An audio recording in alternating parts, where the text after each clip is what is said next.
બાજીને ટકેસર ખાજા, અંધેર નગરી ને ગંડુડે રાજા. એવી સ્થિતિ નિર્માણ આ ભારત દેશમાં કે આજે લોકોની આવક તો ઘટી ગઈ, પણ ખર્ચા સરકારે બમણા કરી દીધા.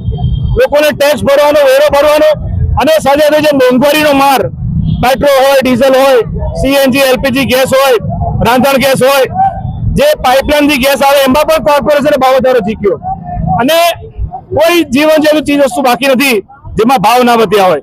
ત્યારે આ પબ્લિક પર જે આ બોજો નાખી રહ્યા છે, શરમ આવી જોઈએ ભાજપની સરકારને. ચૂંટણી હતી તો કોઈ પણ જગ્યાએ ભાવ વધારો ના કર્યા. જેવી ચૂંટણી પતી ગઈ, સત્તામાં આવી ગયા, રાજા થઈ ગયા અને જે ભાવ વધારો જીત્યો છે, કમર તો ભાવ વધારો. આજે મધ્ય વર્ગ ને ગરીબ વર્ગ કેવી રીતે પોતાનું ઘર ચલાવે? ત્યારે એક બાજુ લાજવાની જગ્યાએ ગાજવાનું કામ આ સરકાર કરે છે. જે નીટની પરીક્ષાના પેપર લીક થયા એમાં પણ જે શિક્ષણ મંત્રી ધર્મેન્દ્ર પ્રધાને રાજીનામું આપવું જોઈએ, એની જગ્યાએ ભાજપના નેતાઓને કોઈને શરમ નથી. ઢાંકણીમાં પાણીને ડૂબી મરો ભાજપના નેતાઓ. તમારા સરકારના, તમારા રાજમાં દર વર્ષે પેપર લીક થાય. મા બાપ પોતાના વિદ્યાર્થીઓને, છોકરાઓને પેટે પાટા બાંધીને દેવો કરીને ભણાવે કે મારો છોકરો મોટો થશે, સારી નોકરી મળશે. ત્યારે જયારે આ પરીક્ષા આપવા જાય ત્યારે પેપર લીક થઈ જાય.